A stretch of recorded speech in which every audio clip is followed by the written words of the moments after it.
영국 웨일즈의 한 시골에 가면 하노버 교회라고 있습니다. 한 20년 전에 제가 들러봤는데요. 이 교회는 우리 한국의 최초의 선교사이고 순교자인 토마스 목사님 모교회입니다. 굉장히 낡았더라고요.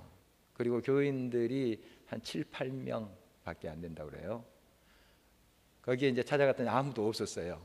해서 이제 이웃집 이렇게 아름아름해서 그 성도님 한 분이 오셨는데 할머니시죠. 그분이 이야기를 하십니다. 거기에 이제 목사님이 없으세요. 거기에 상주하는 목사님이 없으시고 주일에 이제 은퇴하신 목사님이 무보수로 와서 예배를 인도하는 그런 이제 교회입니다.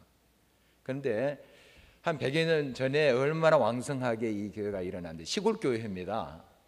그런데 정말 거기에 있는 청년 토마스를 또 선교사 훈련시키고 또 런던 선교회에 아주 좋은 잘 짜여진 그런 선교회입니다. 거기에서 훈련 받게 하시고 또 파송하고 그런 일을 담당했습니다. 정말 그렇게 왕성했던 그런 때가 있었는데 지금은 많이 쇠락해져 있었습니다. 최근에 인터넷에서 그 교회를 검색을 해봤더니 많이 단장이 됐더라고요. 리모델링도 되고 또 자료들도 이렇게 전시를 해놓고 한국 사람들이 많이 지금 들리고 있는 것 같습니다. 또 한국교회에서 그동안은 참 관심이 없었어요. 우리 최초 개신교 선교사 순교자다 그런 걸 우리가 웬만하면 다 알잖아요. 그런데 그를 배출한 교회에 대해서 너무 무관심했어요. 홀드했어요. 그러나 이제 한국 교회가 거기에 대해서 이제 다시 살피고 그래서 헌금도 하고 새 단장을 하고 있는 모습을 보게 됩니다. 주지하고 있는 바와 같이 서구의 많은 교회들이 쇠락해 가고 있습니다. 교회가 텅텅 비고 있죠. 관광객들이 입장료로 건물 보수비를 충당하고 있는 모습도 참 안타깝습니다. 한때는 선교의 열정으로 불이 붙었던 교회들이죠. 정말 얼마나 왕성하게 그 젊은이들이 앞길이 창창한 그 선난 선녀들이 자신의 삶을 내려놓고 하나님 앞에 헌신했죠. 아프리카로, 아시아로, 라틴 아메리카로 가서 그들의 모든 삶을 불태웠던 것을 우리가 잘 알고 있습니다. 그런 열정이 많이 식었다 하는 것도 우리가 알고 있죠. 우리 한국교회 아직까지 활기가 있습니다. 또 많이 활동도 하고 있습니다. 그러나 앞으로 이 서구 교회를 닮아가는 모습도 보입니다. 벌써 시작되었습니다. 많이 열정이 식었고요. 또 선교에 대한 그러한 사명감도 많이 식어가고 있는 현실입니다. 문제의식, 위기의식을 우리가 가져야 됩니다. 그리고 다시 한번 하나님의 부르심 앞에 응답하는 우리가 되어야 될 것입니다. 교회도 그렇고 가정도 그렇고 공동체도 마찬가지입니다. 하나님의 영광이 늘 머물러 있는 그곳은 활기와 생명력이 넘쳐나게 돼 있습니다. 하나님 자신이 생명의 근원이시잖아요. 그분이 함께 하시니 생명이 넘치죠. 그러나 하나님의 영광이 하나님의 성령이 사라진 그곳 식어갑니다. 열정도 없어요. 생명력을 잃어간다는 사실 우리가 알고 있습니다. 오늘 하나님의 말씀을 통해서 다시 한번 하나님의 영광이 하나님의 영이 충만한 우리의 삶이 되기를 바랍니다. 그리고 우리 가정, 우리 공동체가 되기를 간절히 바랍니다. 이것이 또 하나님이 바라시고 있는 바죠. 우리가 말씀에 온전히 응답해서 우리가 식어가는 그 부분 다시 한번 열정으로 세우고 무너져가는 부분들 다시 한번 힘을 합해서 세워가고 우리의 삶이 하나님 앞에 온전히 응답해 갔으면 하는 것입니다. 오늘 본문 말씀의 배경은 이스라엘 백성들이 애굽의 압제 밑에서 해방되었습니다. 꿈과 같은 일이 벌어진 거죠. 하나님의 은혜로 그들을 이끄셨습니다. 그리고 이제 광야 생활을 하게 되는데 출애굽한 지 1년이 되는 그런 시점이에요. 그리고 시내산 자락에 한 10개월 정도 머물렀던 그런 이제 시간인데 10개월 어떻게 보면 짧은 시간이에요. 그러나 많은 일들이 있었습니다. 정말 이런 역사는 우리 출애굽기에서 잘 살펴볼 수 있습니다. 하나님을 노엽게 하고 금송아지 만들어서 난리 피우고 뭐 이런 일들도 있었습니다. 그리고 그 전에 홍해가 갈라진 사건도 이스라엘 백성들이 경험했고요. 마라에서 그 물이 터지는 그런 역사도, 만나와 메추라기를 하나님께서 내리시는 그런 역사도 경험했습니다. 어떻게 보면 짧은 시간인데 별의별 일들이 많이 일어났던 시간이었죠. 이런 것들을 이제 다 또 묶어서 또 하나님 앞에 성막을 세워서 봉헌하는 장면이 오늘 본문의 말씀입니다. 그리고 출애굽기를 마무리하는 그 단계에 하나님께서 명령하신 대로 성막을 지어서 하나님 앞에 드렸다 하는 그 의미가 큽니다. 그리고 이 봉헌식을 드리는 시점도 참 중요해요. 우리가 1년 365일 다 하나님이 다스리신 날이고 또 하나님 앞에 영광 돌리는 날입니다. 그러나 특별한 시간을 또 하나님 앞에 드리는 거 의미가 크잖아요. 우리가 어디서나 예배 드릴 수 있고 언제나 예배 드릴 수 있어요. 그렇지만 이 공간에서 우리가 함께 예배 드린다는 거, 또 주의를 지켜서 하나님 앞에 나간다는 거 의미가 크잖아요. 그래서 하나님께서는 모세를 통해서 명령하십니다. 다른 날도 있지만 출애굽한 지 1년이 되고 이제 두 번째 해가 되는 초하루 1월 1일이죠. 그들의 달력입니다. 니산원이라 하는 그 달력인데 1월 1일에 하나님 앞에 봉헌을 하도록 그렇게 하신 것입니다. 오늘 본문 17절 말씀입니다. 둘째 해 첫째 달 곧 그 달 초하루에 성막을 세우니라. 이 새 벽두이에 성막을 그동안 열심히 준비하고 정성껏 준비한 것을 딱 세웠습니다. 하고 하나님 앞에 감사 찬송을 드리는 거죠. 얼마나 감격스럽겠어요. 그런 장면을 우리가 연상해 볼 수 있습니다. 이때 하나님의 영광이 그 성막에 충만했다. 오늘 본문이 계속 그렇게 기록하고 있습니다. 하나님이 임재하셨다 하는 거예요. 그곳에 하나님이 함께 하셨다. 얼마나 놀라운 일입니까? 우리의 삶 속에 하나님이 계시다는 거, 하나님의 영으로 충만하다는 거, 이것처럼 귀한 것이었습니다. 세상의 어떤 것과 비교할 수 없는 거예요. 물론 우리의 삶에 하나님의 영이 계십니다. 하나님의 영광이 항상 여러분과 함께 계세요. 그러나 그것과 하나님의 영이 충만하다는 것과는 다른 거예요. 우리가 예수 그리스도를 모시는 순간 예수 그리스도의 영이 여러분의 삶 속에 계세요. 그리고 여러분은 천국 갑니다. 물론 우리가 그것을 또 믿지 않고 팽개치면 또 다른 문제죠. 항상 우리가 부족하지만 그것을, 그 은혜를 붙잡고 가면 영원한 생명이 주어졌어요. 그러나 그것과 하나님의 영이 내 삶 속에 늘 충만하다 하는 것과는 다른 거예요. 하나님의 영이 여러분의 삶 속에 계시지만 그것이 늘 충만해야 됩니다. 하나님의 영광이 여러분과 함께 하세요. 그러나 그것이 늘 충만한 삶이 돼야 됩니다. 우리 교회 공동체도 마찬가지고 가정도 마찬가지예요. 늘 충만해야지 거기에 활력이 있어요. 거기에 하나님의 능력이 나타난다는 거예요. 자, 그렇다면 이런 충만한 삶, 하나님의 영광이 가득한 그런 삶이 어떻게 가능할까요? 오늘 본문 말씀을 통해서 한 4가지로 살펴보고자 합니다. 즉, 잘 세워야 합니다. 그리고 잘 가려야 합니다. 세 번째로 잘 놓아야 합니다. 마지막으로 잘 보아야 합니다.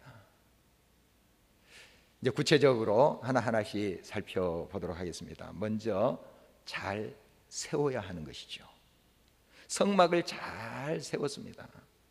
그리고 이 성막을 세우기 전에 먼저 기둥과 널판들을 세웠습니다. 골조를 세워야 되죠. 그래야지 천으로 이렇게 두르는 거 아니겠습니까?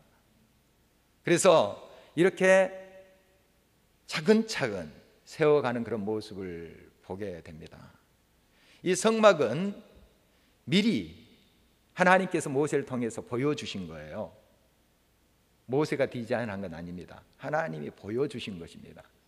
그것을 잘 듣고 이걸 또 하나님의 지혜와 영으로 충만한 부살렐과 오홀리압이라는 사람들, 그런 사람들에게 설명합니다. 그들도 모세를 통해서 듣는 거지만 하나님이 말씀하시는 것을 그들이 잘 깨닫게 됩니다. 그리고 하나님이 명령하신 그대로 짓고 있는 모습을 보게 됩니다. 이렇게 아름답게 성막이 지어져 가요. 이 성막이 지어질 때 그 재료들을 우리가 쭉 아침마다 묵상하는 말씀에 살펴보았듯이 각 집에서 가지고 온 거예요. 공장에서 일괄적으로 찍은 게 아니에요. 색깔이 똑같은 게 아니에요. 같은 붉은색 실을 하나님께 바쳤죠. 붉은색 실이지만은 서로 짓기가 달라요. 서로 색깔이 다를 수 있어요. 그러나 짜보고 보니까 얼마나 자연스럽고 아름다운지요. 그렇게 성막이 지어지고 있는 모습을 보게 됩니다. 각 집에서 십시일반한 거예요. 정말 이렇게 아름답게 성막이 지어져 가는 것을 우리가 보게 됩니다. 그리고 금도 귀고리, 목고리, 팔찌 이런 걸 바쳤어요. 녹여가지고 그걸 하나님의 거룩한 기구를 만드는 데 썼어요. 물두멍도 성막에서 섬기는 여자들의 거울로 만든 거예요. 그 당시에는 동경, 노수로 된 거울입니다. 날마다 여인들이 그걸 닦았어요. 조금 놔두면은 이렇게 녹이 있습니다. 잘 안 보여요. 날마다 닦아야 돼요. 그런 거울이에요. 여인들에게 얼마나 귀중한 것이겠어요. 그걸 바쳤어요. 그래서 물두멍, 물탱크를 만든 거예요. 얼마나 아름다운 일입니까? 이렇게 서로가 협력해서 같이 하나님의 뜻에 따라서 나아갈 때 아름다운 성막이 건축이 되는 모습을 보게 됩니다. 하나님의 역사예요. 풍성했습니다. 여기에 하나님의 영광이 가득 찼다는 것입니다. 하나님이 기뻐하셨다는 거예요. 하나님 만족하셨다 하는 것입니다. 오늘 말씀에 보면은 하나님의 말씀대로 그대로 되니라 하는 그런 기록이 계속 발견됩니다. 오늘 본문에도 7번 나와요. 이 말씀을 보면서 창세기 1장 말씀이 연상이 되더라고요. 하나님의 말씀으로 창조하시니까 그대로 되니라. 말씀하신 대로 그대로 되니라. 보시고 좋아하셨다. 좋아하셨다. 정말 얼마나 흡족하게 생각하셨는지 우리가 말씀 통해서 느껴볼 수가 있습니다. 이 성막을 세우기 전에 하나님께서는 모세를 통해서 사람을 세우게 하십니다. 사람이 세워져요. 물론 하나님께서 모세를 먼저 세우고 제사장 아론과 그 자녀들을 세웁니다. 그 모습을 보게 돼요. 그리고 임직식이 이미 있었습니다. 성막이 세워지기 전에 사람을 세우세요. 그리고 부살레, 오홀리압 이런 지혜로운 사람들, 하나님의 영으로 가득 찬 사람들을 또 세워서 일을 시키게 합니다. 그렇습니다. 하나님의 일이라는 것은 물론 하나님이 직접 역사할 수도 있지만 사람을 통해서 하나님의 일을 이루어 가십니다. 일꾼을 부르세요.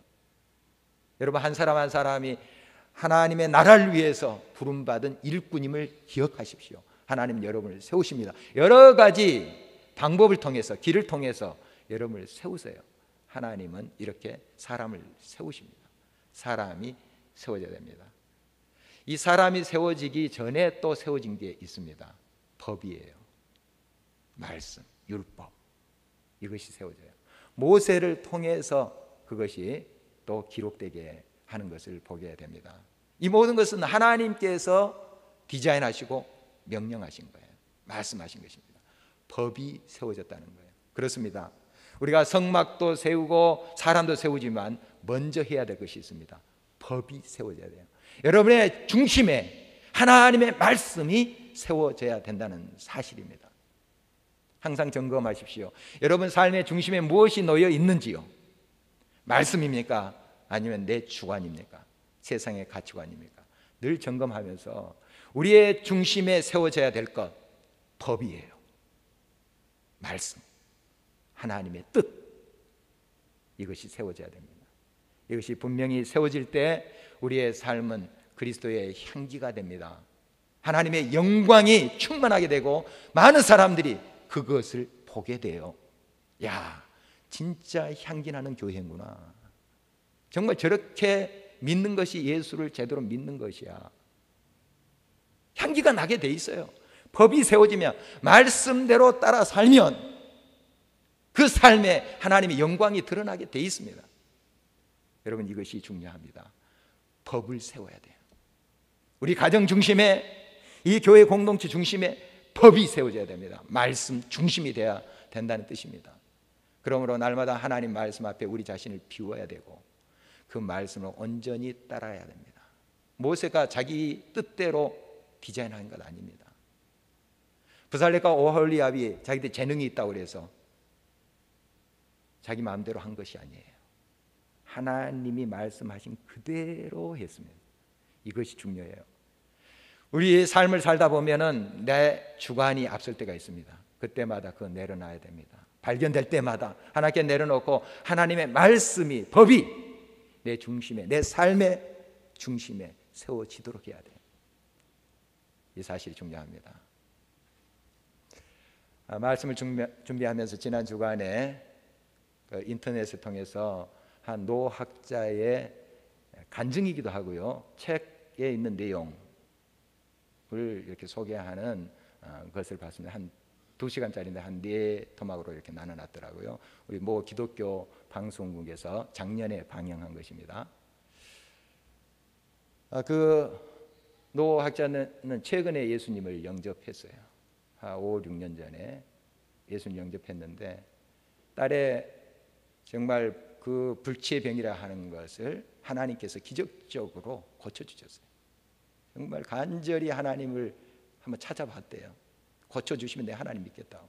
하나님 그대로 하셨어요. 세례도 받고 이제 예수님의 사람이 됐는데, 자, 평탄한 길이 이제 열려야 되지 않겠습니까? 하나님의 기적이 날마다 막 삶 속에 일어나야 되지 않겠습니까? 그런데 그 사랑하는 딸이 죽게 됐어요.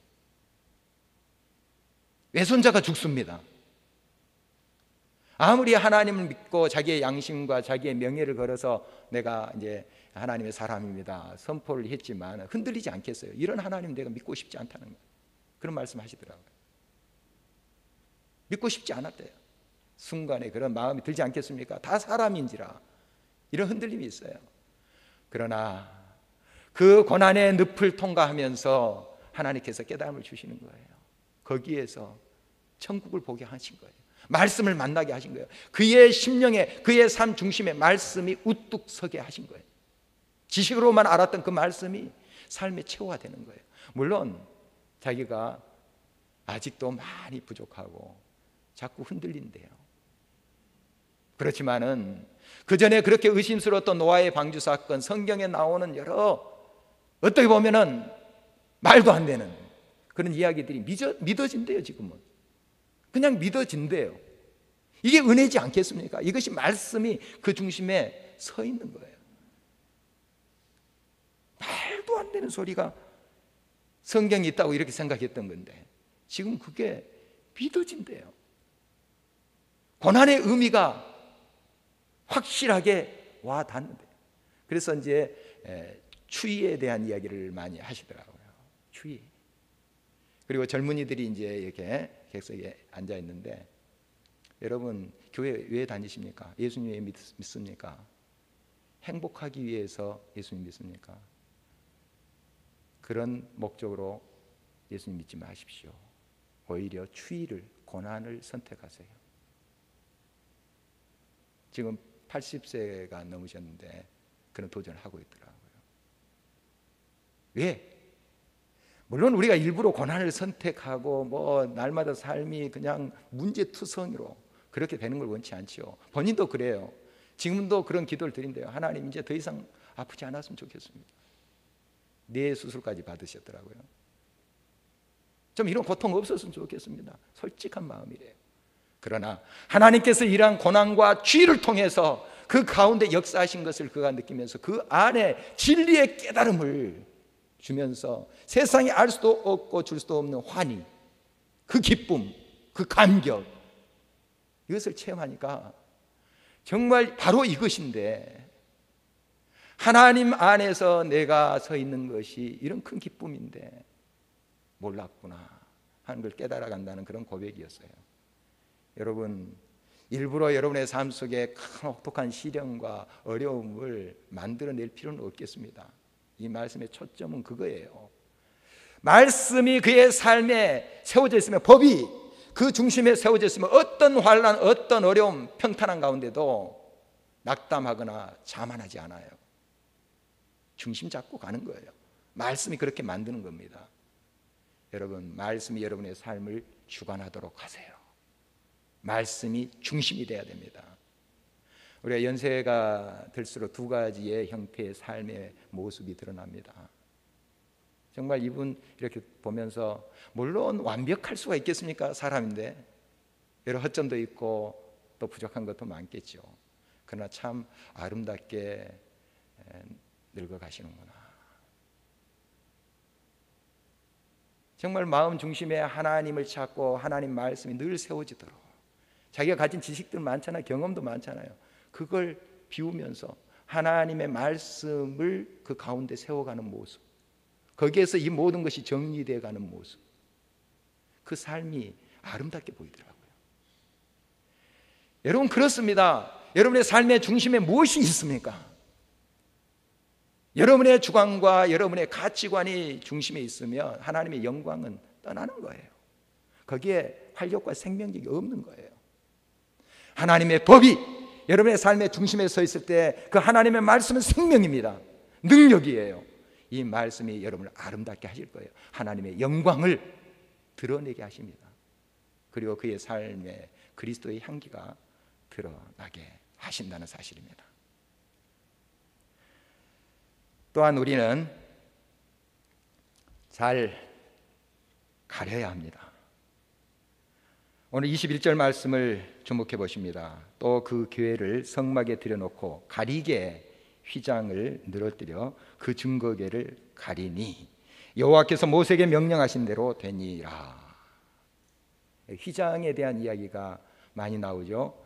여러분, 휘장하면은 그 성막의 성소와 지성소를 막는 그러한 커튼으로 여러분 기억하실 거예요.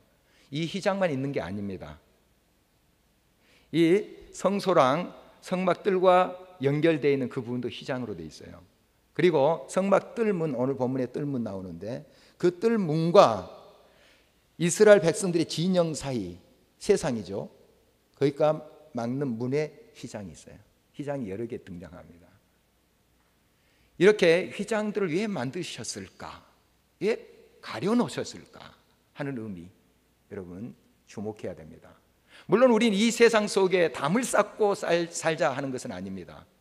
우리는 다른 존재다. 우리는 하나님 백성이니까 우리끼리 살자, 이것은 아닌 것이죠. 세상에 섞여 삽니다. 그러나 구별돼야 된다는 것입니다. 가릴 것은 가려야 된다는 거예요. 이 성막들 울타리를 이렇게 만드는데 높이가 5규빗인데 한 2m 30cm 정도 됩니다. 체육만도 점프해야지 볼까 말까 하는 높이예요. 그런 높이입니다. 물론 다 열어서 볼 수 있지만 하나님께서 가리개를 만들어 놓으세요. 여러분의 삶 속에 이런 절제가 필요합니다. 대인관계 속에서 마찬가지예요. 내 간을 이렇게 다 줄 것 같이 막 열다가 그것처럼 반응이 안 와요. 나는 그렇게 했는데. 그래서 확 또 상처받고 금방 죽자 살자 하면서 금방 또 식어가지고 깨지고. 이거 바른 관계 아니에요. 우리가 물론 담을 쌓고 살아서는 안 됩니다. 서로 좀 열면서 다가가서 손잡고 좀 해야죠. 그러나 거리를 존중해야 돼요. 서로 간의 간격을 존중해야 됩니다. 막 친밀하다고 10cm 앞에서 막 침 튀기면서 이야기해 보십시오. 그 신뢰입니다. 적당한 거리가 필요한 것이지. 여러분, 가릴 것은 가려야 됩니다. 잘 가려야 된다는 것입니다. 구별된 삶을 살아야 됩니다. 절제의 삶이 필요하다는 것입니다. 세 번째, 잘 놓아야 합니다. 여러 성막의 기구들을 만들었죠. 정성껏 열정을 다해서 만들었습니다. 이것을 제 이치에 그대로 놨습니다. 하나님이 모세에게 명령하신 대로 했습니다. 그곳에 놓아라 하신 대로 그대로 놨는데, 물론 여러 가지 그 기구의 역할들이 있습니다. 다 하나같이 하나님께 드리는 거예요. 향단도 향을 드리는 거예요. 이 등대의 불빛도 하나님께 드리는 겁니다. 물론 방안을 이렇게 밝게 하는 그런 그 의미도 있지만 더 큰 의미는 이 불을, 우리의 삶을 하나님께 드리는 거예요. 세상에 빛이라 하는 우리의 삶을 하나님께 드립니다 하는 거예요. 진설병에 떡을 이렇게 놓았잖아요. 그것도 하나님께 드리는 거예요. 번제단 다 하나님께 드리는 거예요. 제 이치에서 제 역할을 다 하도록 한 것입니다. 목적은 하나님께 영광이에요. 여러분 가정에서 여러분의 이치 있고 세상에서 또 직장에서 여러분의 자리가 있습니다. 그 자리를 잘 지켜야 됩니다. 성실하게. 또 교회에서 여러 직분이 있을 수 있습니다. 여러분의 자리를 성실하게 지켜가십시오. 하나님께서 그곳에 함께 하시고 영광으로 가득 차게 하실 것입니다. 작은 그런 헌신이지만 마음과 뜻과 정성을 다해서 함께 할 때 하나님께서 그것을 통해서 놀라운 일을 이루시는 것을 우리가 보게 해야 됩니다. 잘 놓아야 된다는 사실입니다. 또한 마지막으로 잘 보아야 합니다. 오늘 말씀에 보면은 이제 성막을 다 짓고 봉헌을 했습니다.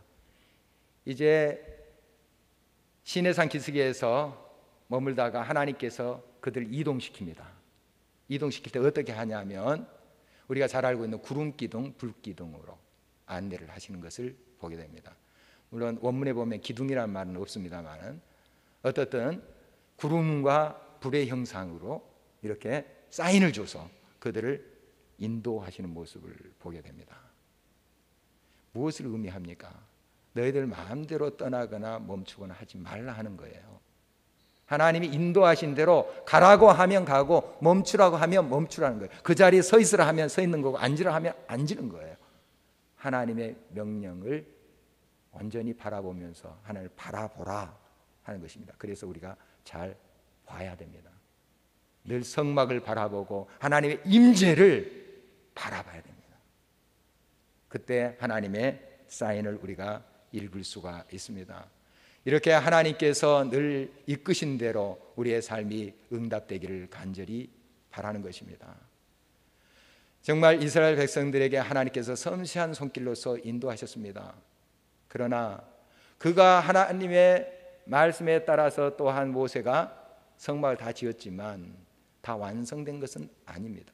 그들의 삶이 온전히 하나님 앞에 향기되어 다 드러난 것이 아니에요. 또 39년의 세월을 광야에서 보내게 되는데 기가 막힌 일들이 많아요. 기가 막힌 일들이 많아요. 신명기 또 민수기 출애굽을 보면은 얼마나 많은 일들이 많습니까? 그러나 중요한 것은 이 성막이 세워졌다는 거예요. 성막이 있다는 거예요. 다시 돌아옵니다. 돌아와요. 물론 우리가 실수하지 말고 하나님 뜻대로 늘 우리를 살피면서 말씀대로 행해야 되지만 또 헤맬 때도 있잖아요. 시험에 들 때도 있잖아요. 그러나 이 성막으로 늘 돌아와야 됩니다. 돌아와야 돼요. 물론 우리의 시행착오가 적었으면 좋겠습니다. 우리의 실수와 우리의 범죄가 적었으면 좋겠습니다. 그러나 우리가 실수할 때 다시 한번 성막을 기억하십시오. 성소를 기억하십시오. 그리고 무너진 내 중심의 성막을 다시 세우는 겁니다. 그 중심에 있는 법을 세우는 거예요. 말씀을 세우는 거예요. 그래서 다시 한번 하나님의 영광이 회복되는 그런 역사가 우리의 삶 속에 계속 이어지길 바랍니다. 그리고 날마다의 삶 속에서 우리가 하나님께서 있으라고 하는 그 위치에서 하나님께 바로 또 열정적으로 응답해 갈 때 하나님의 영광은 반드시 이루어지리라고 믿습니다. 우리가 이제 교회 리모델링을 이제 거의 끝마쳐 가고 있습니다. 여러분들이 또 이렇게 십시일반 함께 하셔서 또 일이 가능한 줄 믿습니다. 또 많은 손길들이 아직까지 필요합니다. 여러분, 여러분의 주어진 그 위치에서 또 여러분의 손길을 또 모으십시다. 그 시골 한오버 교회, 아무도 찾지 않는, 그동안 20몇 년 전까지는 우리 한국 교회도 무관심했던 그곳, 그 시골 교회가 한 젊은이를 배출해서 입단이 보낸 거예요. 여러분, 우리가 이제 새롭게 단장된 저 공간에 우리 다음 세대들이 마음껏 하나님을 찬양하고 말씀을 배우고 말씀이 법이 그들의 삶 중심에 세워지는 것을 우리가 도전하고 가르칠 거예요. 저기에서 바울과 같은, 다니엘과 같은, 요셉과 같은 바울, 그런 하나님의 사람들이 배출되라고 확신합니다. 이런 비전을 우리가 가지면서 협력하고 동참할 때 하나님께서는 이 공동체를 통해서 하나님의 영광을 드러내게 하실 것입니다. 그리고 많은 사람들이 이 교회를 보면서 하나님의 영광이 가득한 교회, 향기나는 교회라고 입을 모으게 될 것입니다. 여러분의 삶과 가정에도 역시 하나님의 영광이 가득 차기를 간절히 바랍니다. 그러기 위해서는 다시 말씀을 정리합니다. 여러분, 잘 세워야 합니다. 무엇보다도 그 중심에 법을 잘 세우셔야 합니다. 말씀이 중심인 그런 삶이 되도록 늘 하나님 앞에 나가야 될 것입니다. 두 번째로, 가릴 것은 가려야 됩니다. 잘 가려야 합니다. 구별된 삶, 절제된 삶이 우리에게 요청되는 것입니다. 세 번째, 잘 놓아야 합니다. 우리의 삶의 모든 부분을 잘 이치를 잡아서 잘 놓아야 할 것입니다. 그리고 잘 보아야 합니다. 늘 하나님의 사인이 무엇인가, 하나님이 뭐라고 하시는가 늘 바라보면서 하나님의 뜻을 찾아가며 하나님의 영광을 드러내는 우리 모두가 되기를 주의 이름으로 축원합니다. 우리 함께 찬양하시겠습니다.